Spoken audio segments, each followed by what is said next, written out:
Hi hello friends, welcome. எல்லாரும் எப்படி இருக்கீங்க? இன்னைக்கு சொரக்காய் வச்சு நல்லா சப்ஜி மாதிரி கொஜ்ஜி மாதிரி இருக்கும். அது சாப்பிட்றதுக்கு இட்லி தோசை பொங்கலுக்கெல்லாம் வச்சு சாப்பிட்றதுக்கு பார்க்கலாம். இந்த சொரக்காவை நல்லா தோல் எடுத்துட்டு உள்ளே இருக்கிற அந்த விதைங்களெல்லாம் நீக்கிட்டு இந்த மாதிரி பொடிசாக கட் பண்ணி தண்ணியில் போட்டு வச்சுருக்கிறேன்.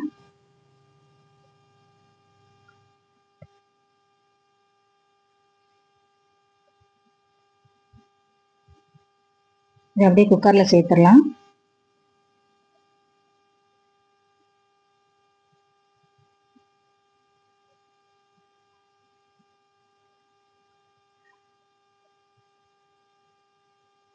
இந்த கத்திரிக்காய் கொஜ்ஜிலாம் பண்ணுவீங்களா, அந்த மாதிரி சொரக்காய் கொஜ்ஜி நல்லாயிருக்கும்.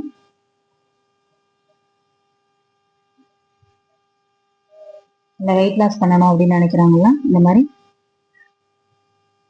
சொரக்காய் வந்து கொஜ்ஜி வச்சு சாப்பிடுங்க, நல்லாயிருக்கும். கூட்டு வைக்கலாம், கொஜ்ஜி வைக்கலாம். இதுக்கு ஒரு 3 பச்சை மிளகாய் கட் பண்ணி போட்டுக்கிறேன்.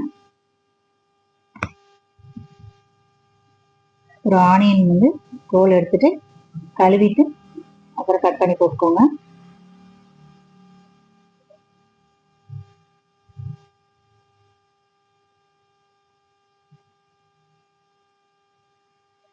கொஞ்சம் ஒரு கொத்து கருவேப்பிலை இந்த வாசனைக்கு.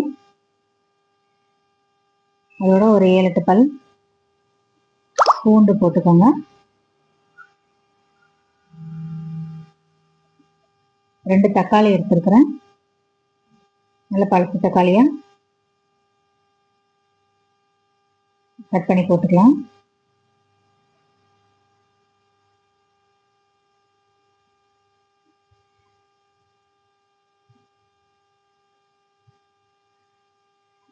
பருப்பு போடாமல் இந்த மாதிரி கொஜ்ஜி வச்சு சாப்பிட்டா நல்லாயிருக்கும், இட்லி தோசை பொங்கலுக்கெல்லாம்.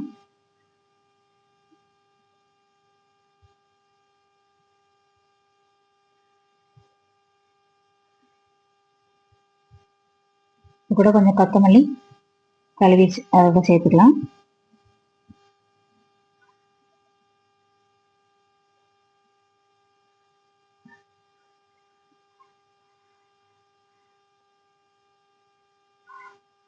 கொஞ்சம் உப்பு போட்டுட்டு தண்ணி வந்து கொஞ்சமாக ஊற்றிக்கோங்க.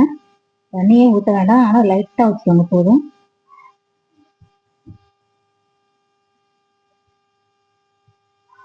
எக்ஸ்ட்ராவாக இருந்தால் அப்புறமா வடிச்சுக்கலாம். இது ஒரு 6-7 விசில் வச்சுக்கோங்க, நல்லா வேகட்டும்.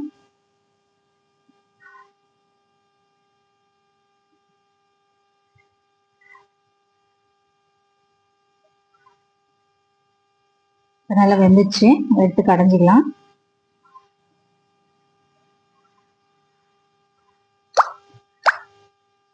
லைட்டாக மஞ்சள் தூள் சேர்த்துக்கோங்க, ஒரு 1/4 ஸ்பூன்.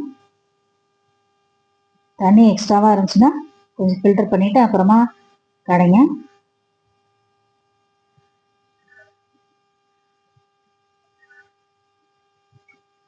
இல்லை மத்து போட்டு இல்லை மேஷர் வச்சு நல்லா கடைஞ்சிக்கலாம்.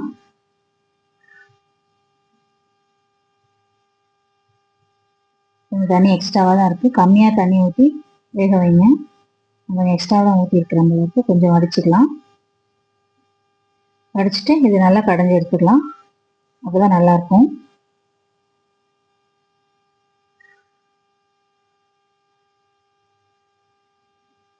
போதும், இந்த அளவுக்கு கடைஞ்சா போதும். காய் கொஞ்சம் தெரிஞ்சால் தான் நல்லாயிருக்கும் சாப்பிட்றதுக்கு.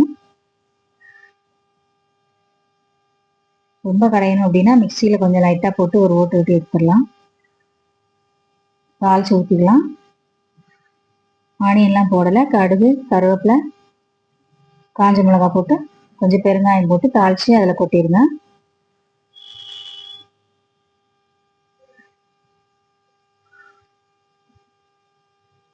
காஞ்ச மிளகாய் கருவேப்பிலை கொஞ்சம் பெருங்காயத்தூள்.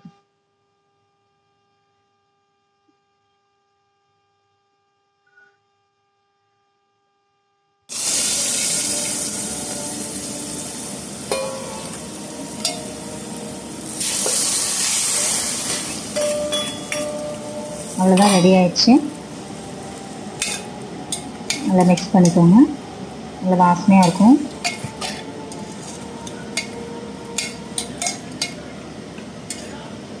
சூடாக கொஞ்சம் பொங்கல் வச்சுட்டு ஓகே இது சாப்பிட்டீங்கன்னா நல்லாயிருக்கும்.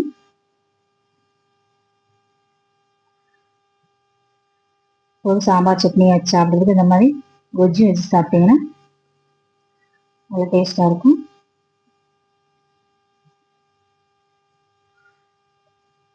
காய்கறியும் உடம்புல சேர்ந்த மாதிரி இருக்கும்.